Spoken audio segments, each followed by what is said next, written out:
Welcome back to The Local Show, a service of Safe Harbor Wills and Trusts and Geddes Federal Savings and Loan. The Local Show, featuring conversations with business owners, employees, and local business leaders about their successes, challenges, and reasons for doing business right here in Central New York. The Local Show, locally produced by Zoe Advertising. Now, here are your hosts, Tom and Steve. We're back at it again, and that means you are too. Happy holidays.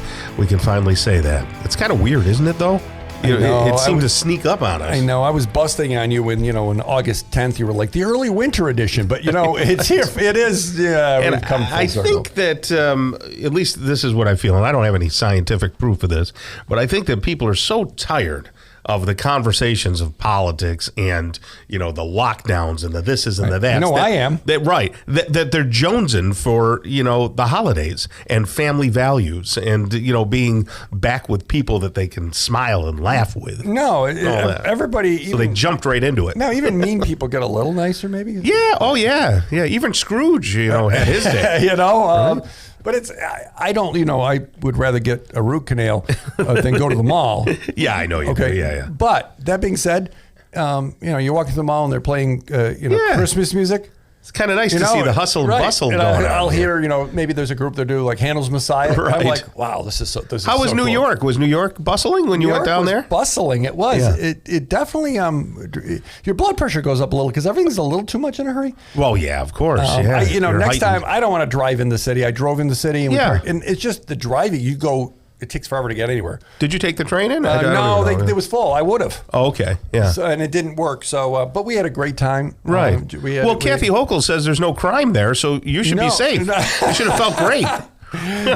No, it was. It was actually fine. There was non-events. We walked through Times Square and did our thing and stuff and enjoyed it. And Judy and I had a great time. Excellent. Well, we have a new person on the show right now. Her name is Kathy. And am I saying your last name right? It's German? Yes. Like German, only with a J. Mm-hmm. Okay. I didn't know that was like Germain or something, well, you can fancy. make it fancy, sure.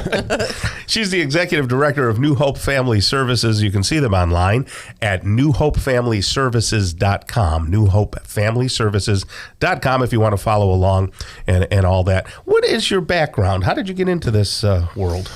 Sure. Well, I have 4 kids and I was a stay-at-home mom the whole time. And so I don't know if you've heard of MOPS International, but it's Mothers of Preschoolers. And I was involved in that when my kids were little. And somehow or another, a friend and I ended up starting a teen MOPS group, which is like a support group for teen moms. Sure. And one of the other leaders at the time, she worked at New Hope and she was like, you should come in, you should like become one of our volunteer client advocates. And she's like, take the training, whatever. And I put it off. And then I finally did.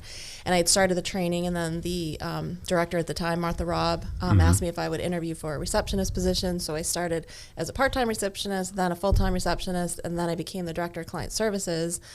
And then Martha Robb, ended up passing away from ovarian cancer. Oh, that's terrible. Very soon after she was diagnosed. So we went through a whole transition period, and our previous director stepped back in, and after she passed away, the board and Judy, went on a search for a new director, and then they decided that it was me somehow or another.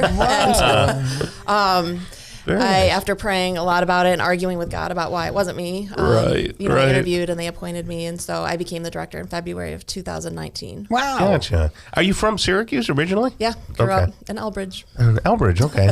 Oh, that's not Syracuse. That's an appendage. No. Most people have never heard of it. I call that on the way to Auburn. Yeah, yes.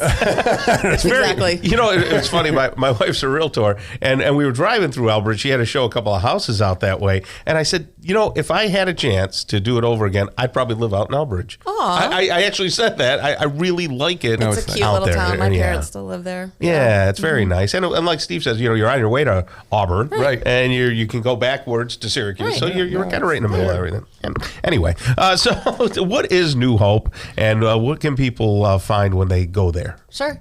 Well, New Hope is a pregnancy resource center, and we're also an adoption agency. We've been around for a long time. The adoption agency started in 1965, so we're a New York State certified adoption agency. We do domestic infant adoptions, and then we're a pregnancy resource center, and that's been around since 1986. So basically, all of our services are free and confidential. So we offer free pregnancy tests, free ultrasounds, free supplies for babies. So if they need diapers and formula, baby clothes, strollers, car seats, we have all of that for them. Everything is donated. We also offer parenting classes. We offer post-abortion counseling, also infant loss and miscarriage counseling. We just started a fatherhood program this year, which has been really successful and really great to be able to have these volunteer male client advocates that come alongside these dads and mentor them. And it's been really, really great, and it's really neat to see that. And then we just got a new mobile ultrasound van. We just launched that in July. Yep. Anybody watching on the YouTube stream can see what it looks like. Okay, yeah. And if you go to our website, you can see it as well. But actually, what it does is it just allows us to expand our services in the community, and we can go out and we've gone to different food pantries and different churches. We're still trying to, since it's so new, we're still trying to, get on college campuses and do that. But to be able to meet women right where they're at and be able to offer a free pregnancy test and an ultrasound, because once she sees that ultrasound, chances are she's going to choose life. And on that van, it's state of the art. There's surround sound. There's a huge TV. Oh, nice. So when they hear that heartbeat, it is unbelievable. Do you know that I personally have an experience with New Hope? I do. Yes. So our youngest son was we adopted through New Hope. That is awesome. Our 22-year-old serving probably in the Air Force in Idaho. That is amazing. So you went to 2 different places for your adoptions? Yes. First was through a different organization. Yep. And interesting. So this was so that was wonderful. Nate. That was Nate. That's great. I had a Nate too. And who was your counselor at the time that helped you? Who was your advocate? That's a trick question. There were people. There were different Lots of people. people. Okay. Because I have some information. Judy was there. Yeah, Judy was there. Larry Taylor probably wasn't there then. Yeah. Was there a gal named Linda there? Yes. Linda Goddard? Linda Goddard? Linda Goddard. She was there. Greg Angwin's sister. No way. Swear. Small yeah, world. and that's something. He just told me about it this weekend, and I was going to tell you. Linda's awesome. Linda's great. Yeah. There's so many great people, staff members and volunteers through the years that just have left such a great legacy, and those are perfect examples. Yeah. So I have some experience there. Yeah, that's neat. I'm so glad we were part of that journey. Yeah. No, you were part of that story. Yeah. Now, do you have any connection with the birth family at all?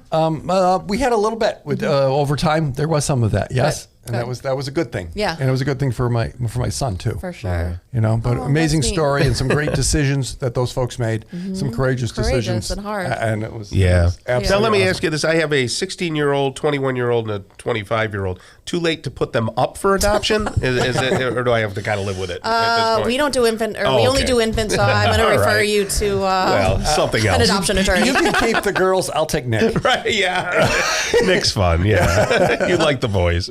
So over the years, in your many years that you've been involved, have you seen adoptions increase or decreased over the past 20 years?